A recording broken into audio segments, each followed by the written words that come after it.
This is an Irish independent podcast. Welcome everybody. We're talking about dodgy boxes today. So about 400,000 of you out there, 400,000 homes out there, sit up straight. There was a survey last year in the Sunday Independent and 15% of people admitted to having a dodgy box. 7% preferred not to say. Honestly. And then they were undecided. Presumably a whole other bunch of people just lied. So we're saying a conservative 20%, which is 400,000 homes in the country. So could that be guts of 1 million people, maybe? Yeah, it's funny. You're sitting on a bus today. Like if you're listening to this podcast on a bus right now, look around you. You're surrounded by at least dodgy people. 5-6 people with dodgy boxes. Maybe you are one of those people yourself. Maybe you are. You probably are. Adrian Weckler will join us. He's the technology editor of the Irish Independent. He hosts the Big Tech Show. Also a big football fan as well, Liverpool fan. And Jeremy Wilson of The Telegraph has written a big piece about this because obviously it's causing a degree of consternation. Over in the UK, one broadcast executive said to him, "Make no mistake, this is organised crime." So they're taking it very, very seriously, and we'll talk about the ins and outs of that in due course. We have a live show coming up next week. This day next week, Martin Johnson, Keith Wood will be together in Dublin at the Ambassador Theatre, which we're very much looking forward to. Tickets are selling away, which is great. There are still some left. If you go to ticketmaster.ie and search Indosport on the Ticketmaster website, then you'll find us. And it should be a great evening, a couple of nights out from Ireland against England. I've spent much of the morning rewatching the Lions documentary from 97, and it holds up.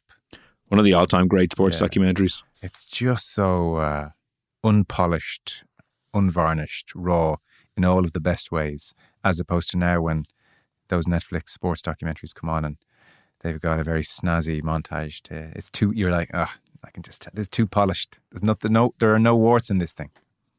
This has warts. The production value of that documentary is so good, considering. Like, I know 1997 is not forever ago, but like you think of the Fly on the Wall documentaries that come to mind, and we obviously A Year Till Sunday is obviously a very prevalent one in Ireland, but that was a couple of years even after this, like as in its release date was. It was about 98 though. But it was in the season of 98, so it would have been 2 years after the Lions Raw one. 97 was Lions. Yeah, but 1999 would have been the release date of the. We're quibbling. Yeah. God, this is like listening to you guys in the office all over again from talking about Man United. And a documentary was released. What's your point? It was a pretty simple point I was trying to make. That like, it's at this remove, it's difficult to just.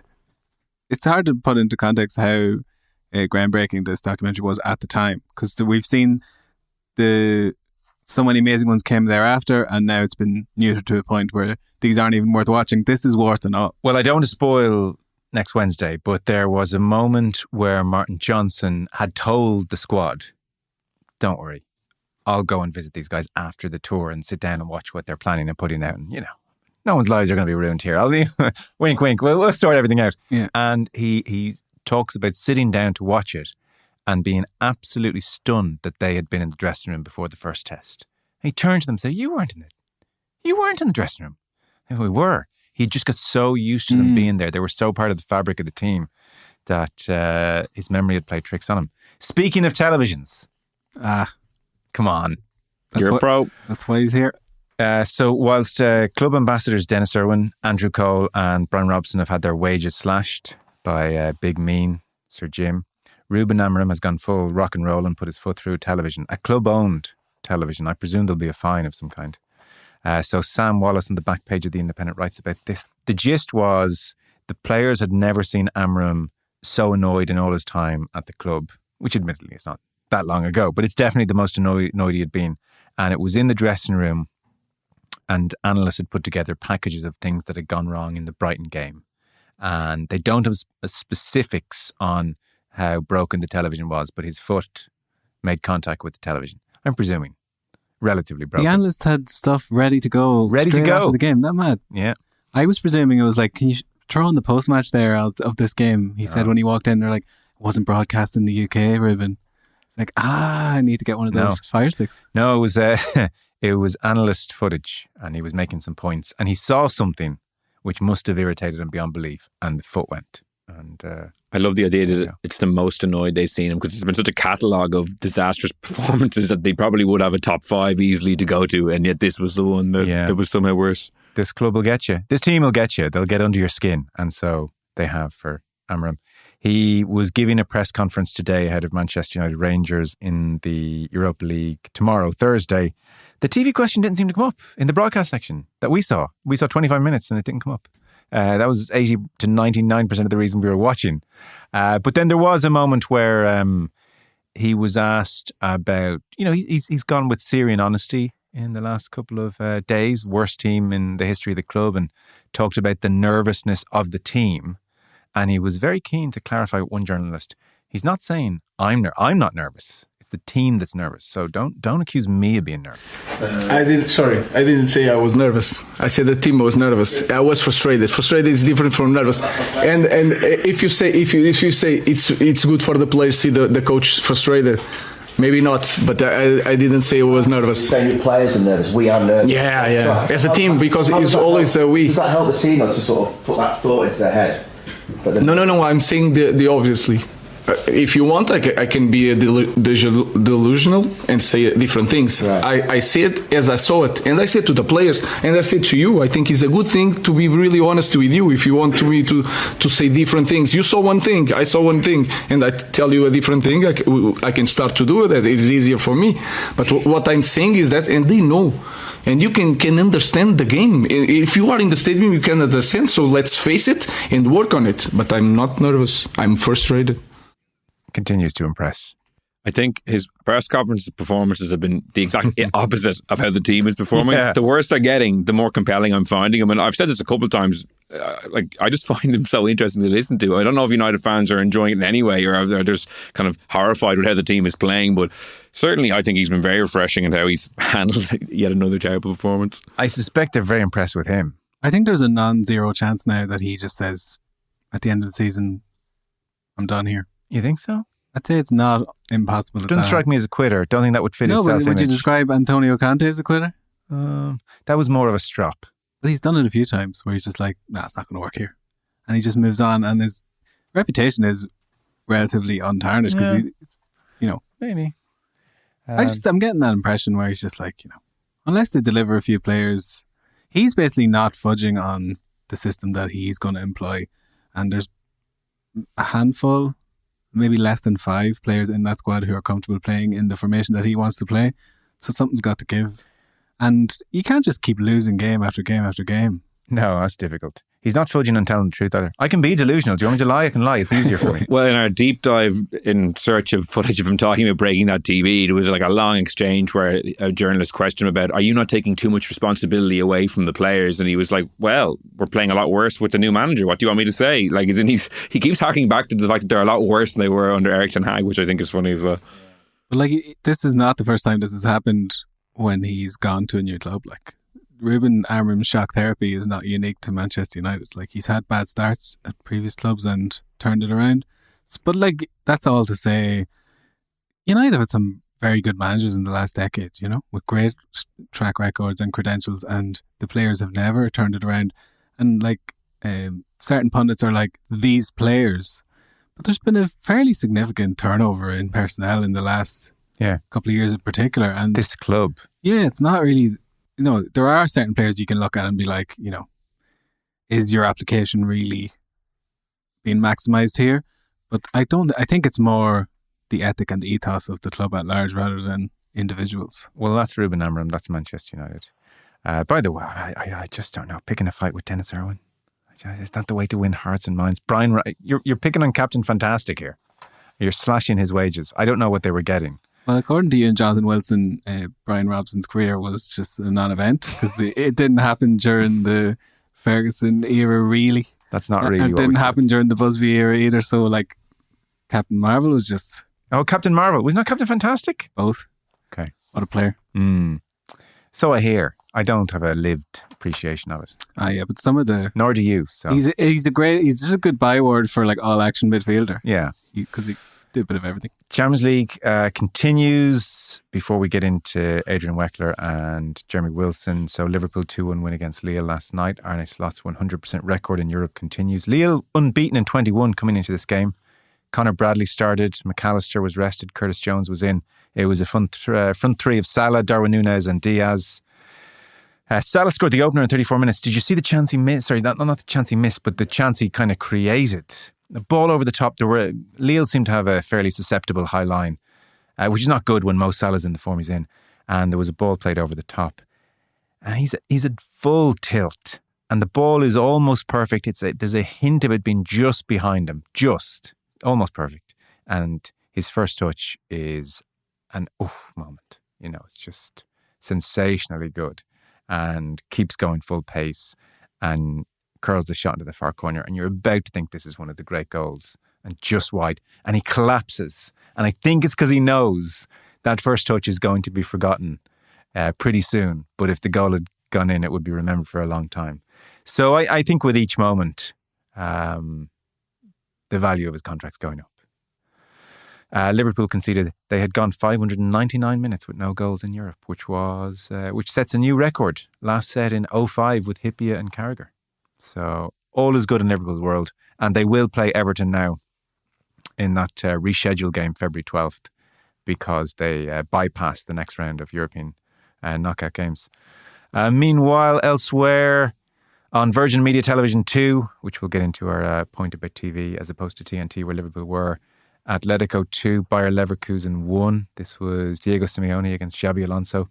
Atletico were 1-0 down to 10 men. Pablo Barrios studs up, reckless, straight red. And what did Atletico do? They hung in there. Great determination, shithousery to the fore. And that took care of suave, silky, handsome Xabi Alonso. Aston Villa lost to Monaco. They're still in very good shape. If they want top 8 in the Champions League, they have to beat Celtic next week in a good old-fashioned Battle of Britain. Celtic play Young Boys tonight. And then, Will, you watched, you made the smart choice, I think. Barcelona 5, Benfica 4, Rafinha with a winner in the 95th minute from 3-1 down. This was, our colleague here, Declan Lynch, is saying, never not watch the football. It crossed my mind when I was watching Atletico Bayer Leverkusen, and I was thinking, what am I doing here? But this Benfica-Barcelona game was the greatest advert for never passing up a chance to watch a match because you never know what'll unfold. I turned it on halftime with 3-1, watched the halftime highlights, seeing Wojciech Szczesny, who I was flabbergasted to see playing this game first and foremost, committing 2 massive howlers in the first half. Arsenal supporters might not be that surprised to hear about it.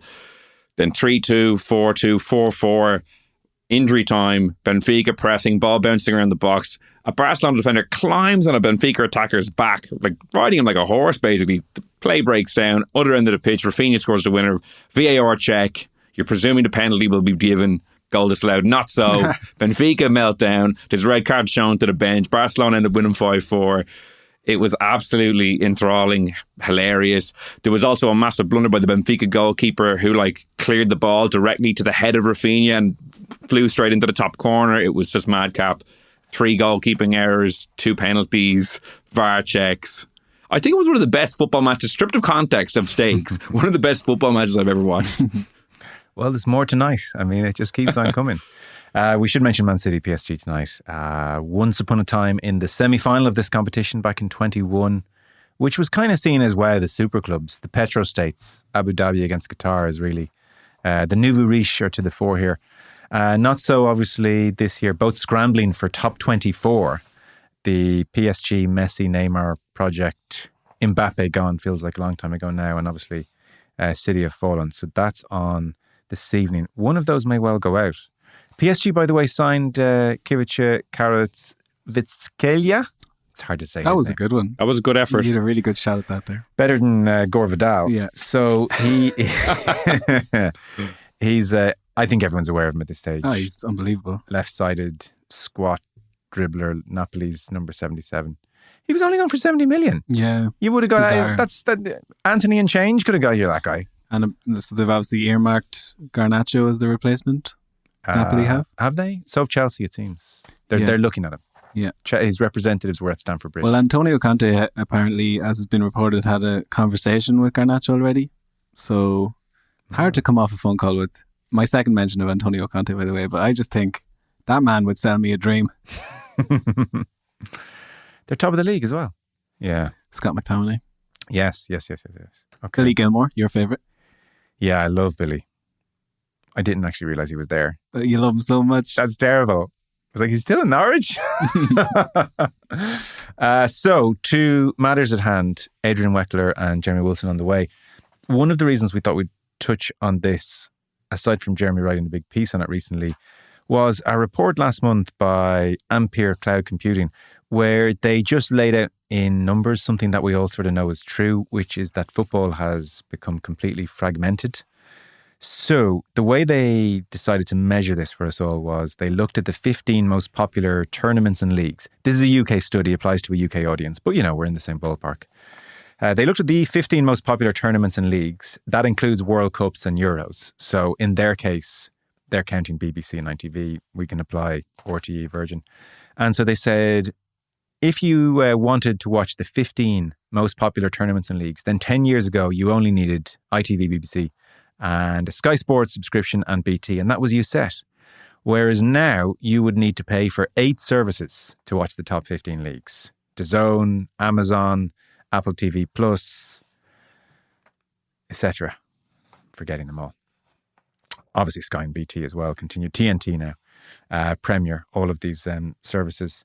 So if you are somebody who liked watching all 15, that's a 60% price increase. What percentage of football fans have decided they want to see all 15? 1% of football fans are paying for all of those services. So really the vast majority are not. But it just heightens the point that we're not getting what we used to. 68% of people are still happy to go with Sky, BT and Amazon. That's what 68% of football fans, as opposed to general public, football fans are still paying for. And in those instances, the prices have not dramatically gone up, about 14% in 5 years. But I suppose the point might be you're getting less bang for your buck. So, I think we might have come of age at a time when Revista La Liga was a big thing on a Monday, and La Liga, and, that Real Madrid team, Barcelona team, they were on every Sunday night. So, if that's not on Sky anymore. So it's a changed landscape. Danny Moore, the senior analyst behind the study, said fragmentation of club football has peaked in the UK. So that was an interesting report. Again, tallies with how we all feel, I think. And it's a fragmentation of sport, not just football. Like, especially, say, listeners to this podcast who maybe have a wide range of sporting interests. Like, you're talking about GA Go, Premier Sport for rugby as well. You'll need Sky, you'll need BT as well if you want to watch all the rugby. And if you like soccer as well, that's an even more added on to what all those ones you just listed. Yeah. So with that in mind, without further ado, let's speak to Adrian Weckler of This Parish and Jeremy Wilson of The Telegraph.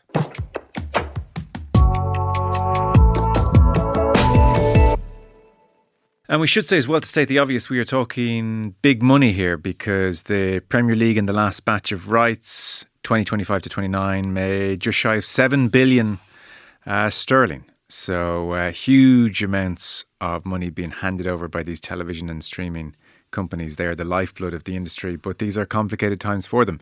Very happy to say I'm joined here in studio by Adrian Weckler, the tech editor here at the Irish Independent, host of the Big Tech Show, which is a podcast in your feed right now. And Jeremy Wilson has been writing about this for The Telegraph. He's their chief sports reporter. So, Adrian, just on the technology aspect for a moment, I am naive enough to pay for the sport I watch. So I'm curious about the realities of this world.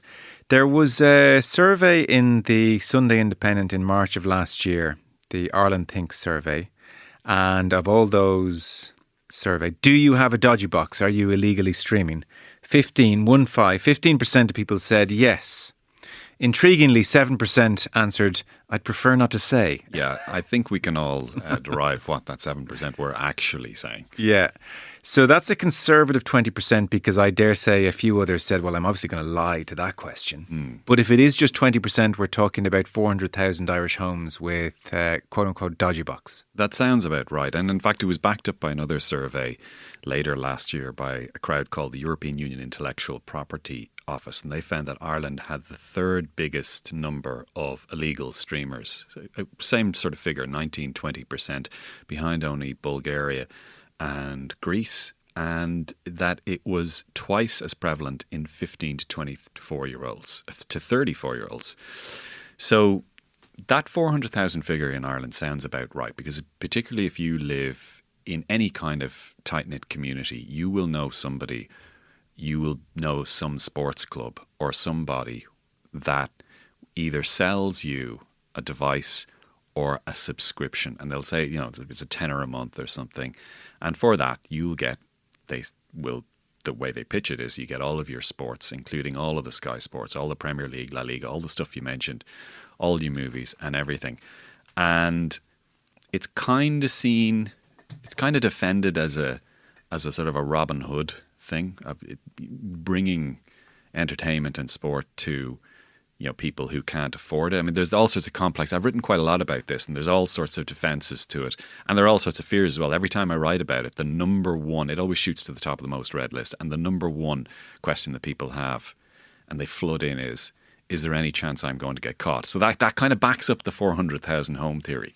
Well, keep them hanging for a minute on that question, because in your piece, Jeremy, you mentioned Jonathan Edge from Liverpool, who was convicted last year at Liverpool Crown Court and sentenced to 3 years in jail for distributing fire sticks, dodgy boxes, methods of watching sport illegally.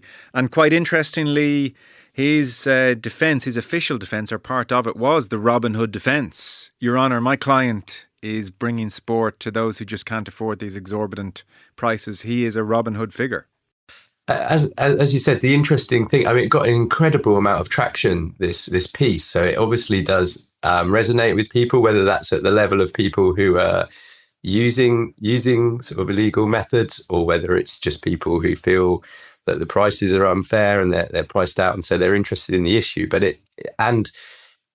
huge amount of traction as well, and interest from the broadcasters and indeed Premier League sports governing bodies. So it's like the whole ecosystem, whether it's fans to broadcasters to the people putting on competitions are obviously hugely engaged in at the moment. But it doesn't seem like the prosecutions at the moment have been going. I'm not aware of one that's gone after at the level of the actual user, as it were, a person that sort of an individual that's taken up one of these subscriptions. And I did sort of put that to people in the conversation, whether that was sort of had been considered, whether that would be seen as a deterrent or an overreaction. And I think it was felt, the analogy was used repeatedly by broadcasters and by people involved in this sort of anti-piracy was of sort of the drug analogy, and that it tends to come down the chain. It's quite at the top level. It's quite an international thing where people are modifying, whether it's boxes or fire sticks, so that they can host these apps, and then they're selling them on down. And the focus seems to be the suppliers at the moment, rather than the end, the final user. But it certainly, I'm sort of was quite naive if the issue to start with, and it just said I sort of said, well, surely the deterrent would be if people saw prosecutions at an individual level. But then people were talking about the kind of previous precedent with music streaming sort of decades ago, and how that it didn't end particularly. I don't know the detail of it, but it was felt that I think there's a concern of keeping a level of goodwill with the ultimate viewer and fan. And I don't know if there's obviously a balance between how heavy-handed you are in terms of going after sort of one person who may have access to it and the suppliers. Certainly the message was all options are sort of open. They're not saying they wouldn't, but from the cases that we've seen and have been highlighted, certainly by the Premier League, it tends to be the suppliers that are the focus for what they're going after enforcement wise. Similar story here. Yeah, it's a delicate dance that happens here, because this is something that I always try to clarify when reporting on this story. Will the authorities go after individuals, you using one of these things in your home? And only once have I managed to get An Garda Síochána here in Ireland to actually say to me in writing, An Garda Síochána does not issue cease and desist letters and effectively will not pursue users in their home. So, but that's a tricky message to get out. I'm surprised they even put that in writing ever. Well, they did. Yeah. They did. And the main organisation that takes the lead in Ireland on this, there's a few international organisations and there's a few European-wide ones and there's cross-border investigations and prosecutions. But the main one who go after the sellers, the people making some serious money out of selling you the subscription or selling you the altered Fire Stick or the Dodgy box or whatever, it's a crowd called the Federation Against Copyright Theft. They're active in the UK as well. Now, what they do is they essentially line things up. They send out letters. They figure out who is selling these things. They monitor things like Facebook and Instagram, where a lot of the leads for these come. And then at the point where they think they've identified somebody who's actually selling the kit or selling the service, they then go to the guards and the guards will then take action. But they will only go after those distributors. They won't go after the users. Now, I know that every time I write about this, that the only reason it goes to the top of the most read charts is people are wondering, because they've got a guilty conscience as such, and they're thinking, am I going to be done for this? Well, I also think, so you say you take 400 households in Ireland. That's a lot of people. And in the UK, Jeremy, your piece quoted the Intellectual Property Office estimating almost 4 million people in the UK had used an illegal source to watch live sport of the previous year. So 4 million people, let's conservatively say guts of 1 million households, give or take. I suppose, Adrian, the point is of those 400,000 people in Ireland, in almost every other aspect of their life, they're law-abiding. And so they really do not want to be named in a newspaper or reprimanded in any kind of official way, given any kind of record, perhaps. And so I'd say at the first, and it's an interesting one for the guards, I'd say at the first sign of a crackdown on the individual, that just that hint of a deterrent, I think a huge percentage of those 400,000 would say, well, this isn't worth it. Let's get out of here. But at the moment, there's a degree of wink and a nod. You'll be grand. And so that's why every time you write a piece about it, there's a quick check to see, do I need to be a little bit more careful here or not? That'd be my read on it. I think you're absolutely right. And I think, again, it's a tricky one for the guards. So the Copyright Act of 2000, lest anybody out there listening to this thinks, no, you have your facts wrong on this. My dealer told me that it wasn't illegal. Are we calling them dealers? We are. Distributors.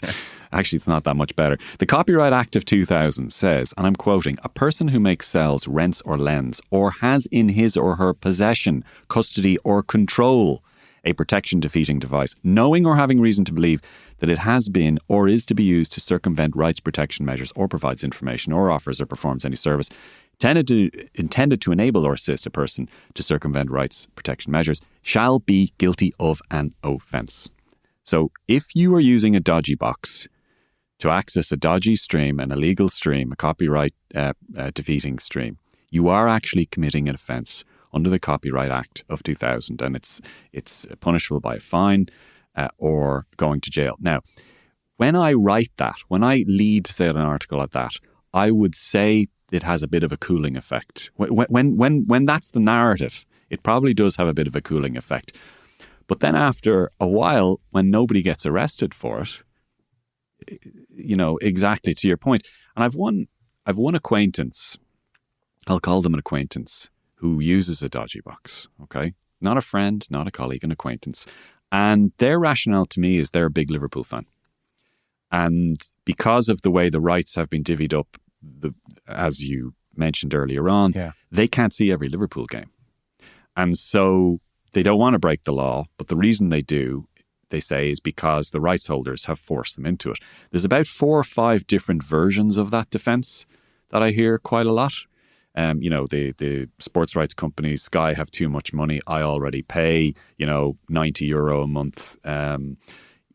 This is a tax on poor people. There's quite a lot of, stuff that you will hear in its defence. But at the end of the day, it's an offence. Yeah, Jeremy, I presume there's a similar attitude in the UK. My sense here is if you had a group of friends sitting around and 1 or 2 of them confessed to pick an average 10 crimes off the top of your head, there'd probably be mixed responses in the group as to whether or not they should be doing that. But I would be fairly confident if somebody said, well, I'm using a dodgy box to watch the match.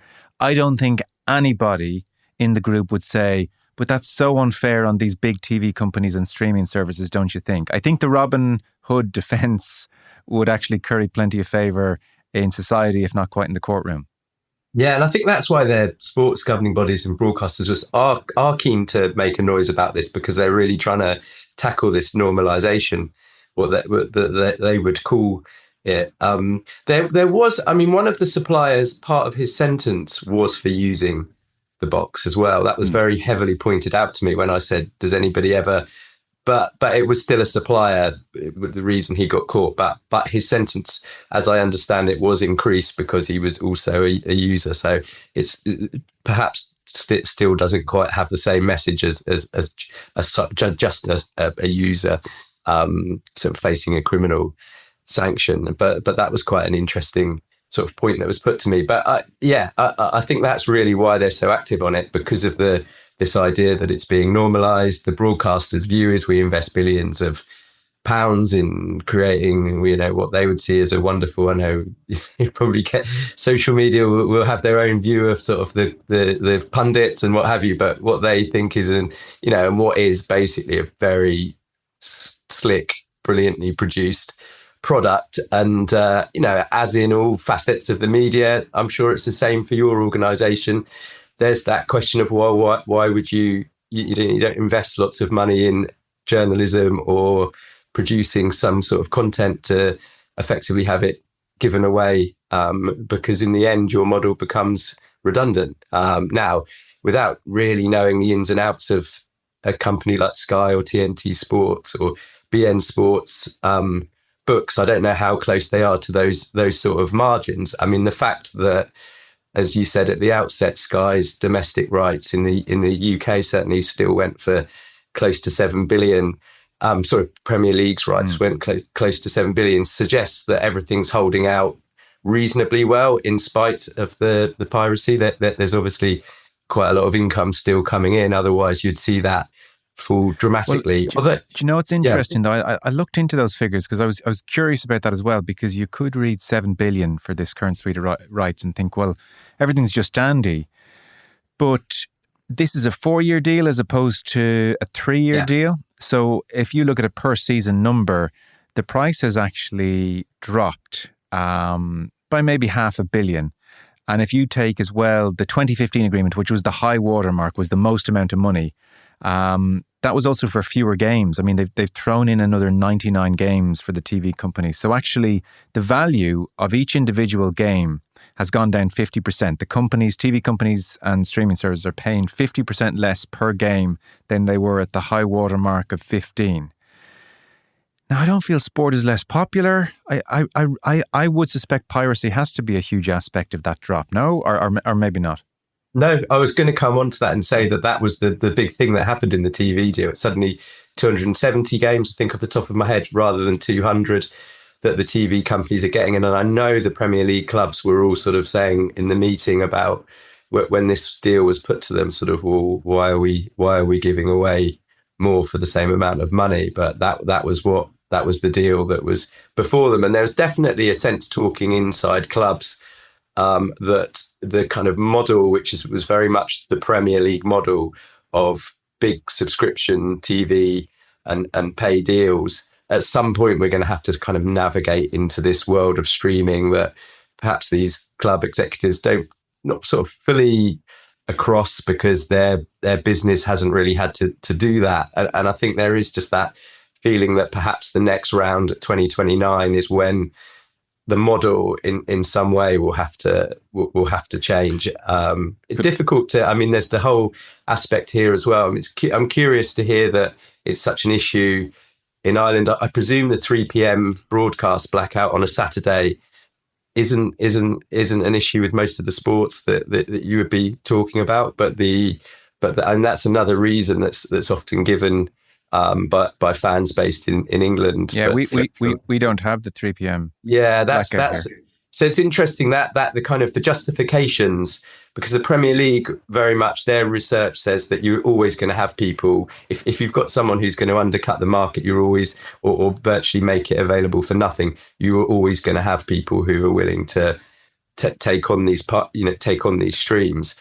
That's in response to the arguments that are given for why it's inevitable, which is that they say a lot of the games are not available in England, but in countries where they are available, there still seems to be the same problem. So I'm not sure, how much that argument stands up. And obviously on the costs one as well, they would say the same thing. So I don't think it's an issue that's going to go away. But I think what will become more of a debate in the next 2-3 years as we go to the next deal is kind of is the model still the right model? Because it's a model that has underpinned Premier League success and by extension English football's kind of financial wealth for the last 20-30 years, and it does feel like it's under a threat like it hasn't been before. Adrian, I suppose one of the reasons it's such a threat is if you take it that the Gardaí policy will continue as is,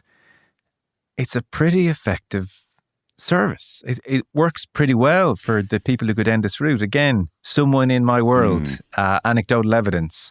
I was quite surprised this person said to me, I'm after getting a Dodgy box. Didn't strike me as the sort. They are law-abiding to a T in every other aspect of their life. And their logic was, it's too expensive. It's insane.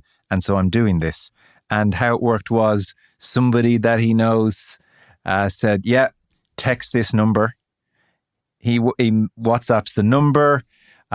Okay, send your money here. He sends the money for a year up front. I mean, if it doesn't work, I don't know what your recourse is, but he sent his money up front and this little stick arrives in the post. I'd always thought Dodgy boxes were boxes. They're generally sticks. And he into the back of his TV and, he's watching the Liverpool match that's not on Sky. He's watching it on beIN Sports feed or on a CBS feed or any number of feeds. And a year on, he's signed up for year 2 and he's WhatsApped his mate again and said, this is great. So his experience, if it's common, that's another worry for the big TV companies here is this isn't like, sometimes back in the day when I was younger, you'd be trying to stream something potentially illegally online and you get 8 seconds of it and then the website would crash and it was just unpleasant. There is nothing unpleasant about the experience I've seen this person have. Yeah, I'd add a little bit of nuance and context to that. So I remember 2 years ago, I was in a sports club somewhere on the south side of Dublin, I won't say where, and Katie Taylor was fighting. And they had a screen in the club hall room and there were about 100 people there. And it was clearly a dodgy box because every 60 seconds it froze for about 5 seconds. There was an interruption at one point during the stream. There were 2 things I took away from that. Number 1, use of a dodgy box is now communally accepted. The second thing is that the quality can be a little bit glitchy. So the bet you take with a dodgy box, I'm guessing for those who subscribe to it, is that for the money you're paying, which is something like around a 10 or 15 quid a month, something like that of the services that have been highlighted in the court documents, typically that's what you pay. And because it's so much less than you would pay for the equivalent access to sports and premium content, that you'll take the risk. Okay. Look, I've been in scenarios where someone has been playing that I've wanted to watch. I haven't been close to a device. There's a penalty shootout or something. I'll go looking on a social media stream sometimes for a live, and it's glitchy, it's low res and everything, but it will do the job in the moment. Now that's in an extreme circumstance because I'm like you, I kind of feel guilty about it, so I do end up paying for the services, and it's generally a better experience on your device, on your phone or whatever. But it's accepted to a wider degree than we would like to admit. The quality is probably better now than it used to be, but there's a large caveat with that. It's not unusual for dodgy box streams to either just cut out altogether or to glitch a little bit. Now, if it glitches a little bit, you tend not to hear complaints about it because the money they're paying is so much less. When it cuts out, you do sometimes hear about it, but it tends to be people who pay for it. It's not like they go on Facebook and or ring up Joe Duffy and complain about it, So there's a kind of subterranean in exactly the process you described about a fella I know and a WhatsApp number and his stick comes in the mail and, send your money to this address or to this bank account. That's very much the scope of it. And I suppose you might say that represents a natural ceiling on the activity. Like I spoke to a couple of people in the industry, in the television industry, and they are not as worried about it as they used to be. They think that despite that Sunday Independent survey, Ireland's Think survey, which showed, 15 plus 7%, and the European copyright survey around 20% in Ireland, they think it peaked about 18 months ago, 2 years ago. So, and they can kind of live, they didn't say this to me, but the vibe I got was that they can kind of live with, 1 in 5 people going off the range to access stuff, to pirated stuff, because we're in an internet era, and no matter what you do, that's always going to be the case, particularly in a context where authorities don't actually prosecute personal users. So I'm not sure that we're looking at a massive uptick in this. That makes sense.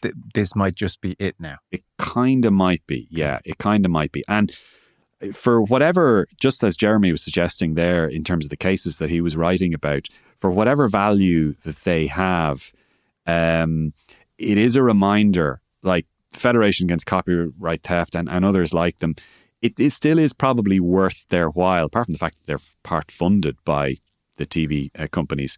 It is worth their while to pursue these cases and to have these cases hit the headlines and for the court cases to be reported, because it does remind people. There's always going to be people like you and I who just maybe are a little uneasy about doing it. A kind of curious aspect to this, Jeremy, worth mentioning is that Amazon increasingly obviously are looking for Premier League games and are showing Premier League games. And it would seem that their Fire Stick is one of the real gateways to this world. It seems to be quite hackable. You were talking about how even, YouTube videos can show you how to unlock a Fire Stick. Are they coming under a certain pressure to close that off, or not much they can do? They are not publicly, but certainly behind the scenes. There were certainly people in other broadcasters that were sort of saying that they were citing Apple to me, because Apple obviously has a TV box, but that is, as I understand it, is in what they called a closed environment. So you can't put anything on there, or it's very difficult to put things on there that are outside of Apple. Whereas Amazon, it's the Fire Stick's what they called an open environment, which means it's much more. So it comes with a warning from Apple saying, from Amazon saying, you shouldn't be careful. You shouldn't download outside apps that you don't know what they are, and so there's obviously nothing on the Amazon stick as it comes and on their app store, but as a device, and I guess it's the same. It's a mechanism, it's a conduit like the box is. As a device, it's been found to be easier to put the apps on that then go and find the illegal streams than certain others. And I suppose because there's a familiarity now with Fire Sticks, that's why the pirates are using it. So certainly I definitely got a very clear idea from inside some of the broadcasts. They didn't want to go on record about it, but certainly they felt, well, surely Amazon have got to look at this to try and do what Apple have done and make it more difficult. I don't think they think it's going to shut everything down, because obviously it's a whole game of cat and mouse, and the pirates will find another way or another device or whatever. But it's kind of like, well, you're rights holders as well. Surely this is bothering you as much as us. And so it's an interesting sort of subplot. It is, yeah. Definitely a tension there. The other thing that was, I'd be interested in Adrian's sort of expertise on this, because certainly something that was highlighted to me a lot was that by using these devices, you're wide open to kind of identity theft and malware on your devices, that they're not very secure. You could be now that's obviously being highlighted by sports governing bodies and broadcasters who are very keen to get the message out that this shouldn't be happening. But I just wondered how real in practice that issue is from a technological point of view, because it's not my area of expertise, but it was certainly a point that was put to me quite forcibly when I was making calls on it. There's two answers to that, and by the way, it makes perfect sense why the rights holders would keep making that argument. Yes, you are more at risk of identity theft, given that the person you are paying may be actually part of a criminal gang, criminal enterprise, a wider network, which brings all of those details together and may then sell them on, on the dark web or whatever. Now, there is some evidence that some of that has happened. As for your box attracting or your device attracting malware, I would have to say that's a receding risk. So in the early days of dodgy boxes, often they were like set-top boxes that you bought. In fact, a lot of local sellers on street corners would sell them. You'd see like a local TV technology seller selling aerials and dishes and things like that. And some of them would have notices inside their shop saying, get free TV forever. And they thought they were operating within a loophole within EU law. They weren't, but there was a period when they were selling those devices, and those things were a lot more open and a lot more attracted a lot more malware because of the route that they took to actually pull the streams online, for want of better explanation.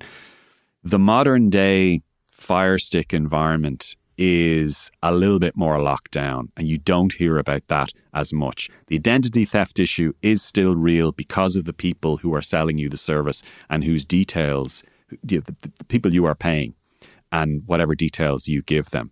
That's probably the extent of it, I would say. Yeah, okay.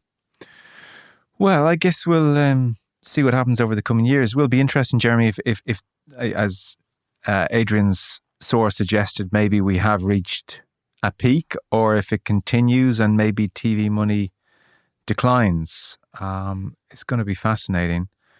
I mean, I think most people feel the game is a touch rigged and things are just out of control. The players are paid too much money because the television companies are paying too much money because they're charging too much money. And I don't think anyone feels sorry for the whole industry at large. No, that's certainly the response that we got from readers and on social media to it. I mean, I still don't really buy it as a justification, because I still think that in the end you're probably some sort of market's going to exist, whatever. So I think there's two separate questions. I think we're all in a media space where there's a challenge of people, a kind of culture of people expecting things for nothing that cost a lot of money to actually produce, whether it's journalism or producing football content. But clearly, absolutely, there is a separate issue about fans and the cost of football and the cost of ticket prices, which are, ridiculously spiraled. That it's terrible that fans have felt priced out. I think the way that the TV deals are broken down, you sort of spoke about it at the outset.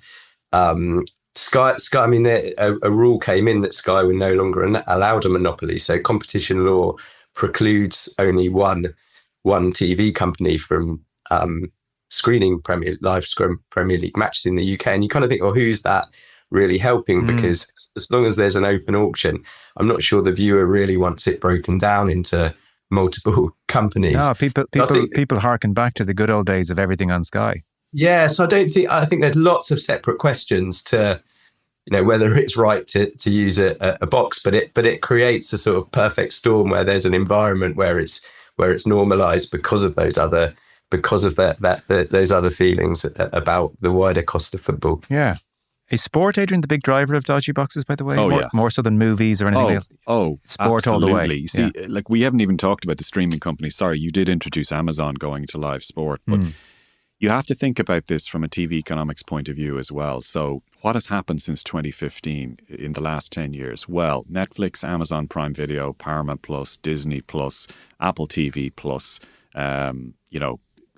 all of the big streamers now have a exponentially larger chunk of our living room time on the money that we pay.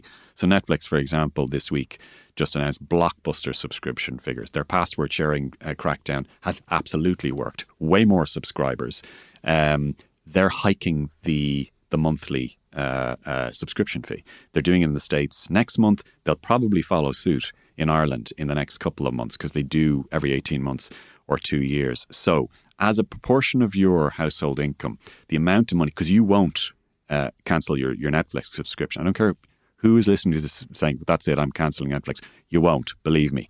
So that means you're going to be spending more on those services, which means you actually have slightly less to spend on your Sky Sports, that may actually be a bit of a driver to dodgy boxes as well. People are making that decision. Well, I'll pay some for Sky or Virgin, and the portion I was using to pay for, say, Premier Sports or TNTs or whatever the additional sports package was, I will now reserve for. I'm going to have Paramount Plus this week because I want to watch Yellowstone, and when that's done, maybe I'll go back to it. So I think the streamers' influence is a kind of a very under-discussed part of the entire economics of this. Yeah. Yeah. It's the final total. All my entertainment, including sport. All my entertainment, What's the sum total? But sorry, you were asking specifically about is sport the main driver, and there's no question. I mean, it's no mystery as to why Apple, Netflix now with wrestling, we call it a sport if you want, Amazon Prime Video, like there's no mystery as to why they're getting to sport. I remember interviewing Reed Hastings, Netflix CEO of Netflix rather, a few years ago, and they were saying, no, we're not going to get into live sport because that's not what we do. Guess what? A few years later, that's what they do because people will pay the money for sport. I will. That's by far, there's a reason why your Sky Sports is by far the most, the chunkiest bit of your monthly subscription. Mm. What you said at the outset as well about the that research that suggested that it was younger people were more likely to, and I just think that as an industry, sport it's clearly looking at it, and it's all I can come from a generation where I'm sort of used to that subscription model, but clearly people of the age of like my children are going to have a completely different view of what should be available to them and how it should be available to them, and it's obviously going to be a massive adaptation and change. Potentially the company's going to have to look at. They've also less income. It's like attendances at Premier League games. The average age is going up. I mean, what 22-year-old wants to pay 40, 50 euro a month to watch sport? So I mean, I'd be fascinated how the next round of because in the end there's a sort of argument that can be made that it's. But they will adapt to whatever the real world is, and if they can't fully get if the market is saying this is how it needs to be done in a different way, I presume they'll, whether it's through streaming, Premier League have set up their or in the process of setting up their own production company, and where people think that could accelerate a move towards a kind of season pass type model for clubs or from the league itself, but. I mean, it's all very hypothetical, but presumably they have to look at what the younger age is moving towards, and organisations like the Football Supporters Federation, which are very much sort of behind the 3 p.m. blackout. I think it's different among sort of teenage supporters because it's just these sort of traditions and norms that are just so different in how people consume and expect to consume things. So it'll be really interesting how it adapts and evolves in the next sort of 10 years. It sure will. Okay, fellas, we will leave it there. Thank you very much. Adrian Weckler is the tech editor here at the Irish Independent. He is the host of The Big Tech Show, which is a podcast in your feeds right now. And Jeremy Wilson, writing about this issue and more besides as chief sports reporter with the Daily Telegraph. Thanks, fellas.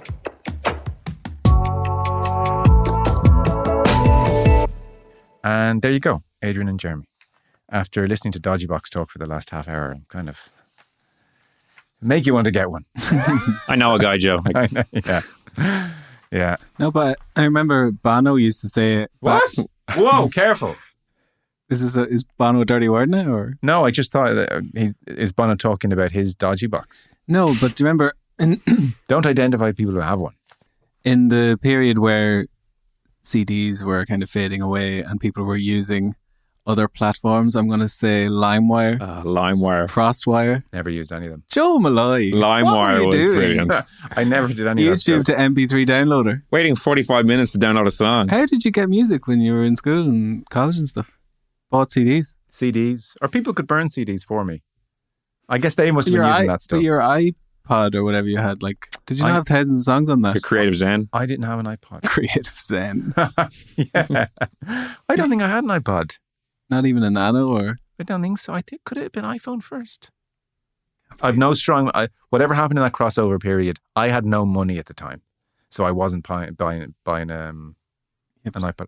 I was listening to Off the Ball on the radio. I think, But like, I'm not being funny. You've In never- college, But I like, was. what, with headphones on? Like, through what device were you listening to? Like a good old fashioned, like an FM Walkman. I was listening to the radio. Okay. I was honestly on the way to I'm college. surprised you've never used LimeWire. I had a portable CD player. Oh my God. Like a boombox. No. Like you're walking around college with a boombox on your shoulder. Like a circular, yeah, that's what I had, a CD player, like a circular CD player. You put a CD in and play it like a Walkman, but CD player. Do you know that? We've been doing this podcast for a few months. And Discman. there's so many times I've started the thing with a simple anecdote or reference point, and you're like, no, don't know what you're talking about. Okay. I'm not quite sure what age you are. Now I'm like, maybe you're older than like 39. Jim Gavin, Okay. same age. Same age as Jim Gavin, as he said to me twice. Did he think you were the same age? He said our generation twice. I heard that. That was The funny. second time I said, sorry. Like, I was like 7 when you were in the All I Ireland. think he's in his 50s. Like, Anyway. sorry. So LimeWire. LimeWire was a way. It was how would you describe it? Well, it was basically streaming. It was music sharing. It was platform. file sharing. File sharing. Talk about malware. Like, Oh, yeah. So like you were getting all these. Say you were downloading TikTok by Kesha or whatever. What song back then? Like a TikTok by Kesha. Can we get back to Bono? Yes, I'm trying to get there. But say whatever song you're trying to download, as well as it hitting, like there was a good chance you were not downloading an MP3. There was other stuff. It was on an that. MP4 with, Yeah. you know, What? it might be something that wouldn't be safe for work. You might accidentally download. There's a lot of laptops who used LimeWire back in the day that no longer function because of using this. Okay. Are you with me? Yeah. So Bono was making the point that people wouldn't go to these extremes if it was more convenient to just buy the real thing and it wasn't so expensive, because CDs were so expensive, prohibitively so for like, younger people. Yeah. It's hard to justify paying €20 for Sure. the Fratellis and €20 for the Cooks, whatever. Yeah. So just if you can download them for free. Yeah. So he was just making the point, make it so cheap that people won't think twice about that. This is before he started putting his own music on people's iPods without telling them. Yeah. But I think it's true of the Premier League and of sport at large that it's just too expensive. And I don't understand, like I stopped doing economics when I finished secondary school, but I don't understand. Surely competition should drive down the price point, not everybody just seemingly brings the price point up. No, the competition is with each other. As in, if we just blow them out of the water, then we can charge those suckers what we want. Yeah. So the competition doesn't work in the way it should. I take your point. But no, I would have thought, and I'm kind of extrapolating this from when Netflix had everything, and now that's obviously splintered in a big way too. Yeah.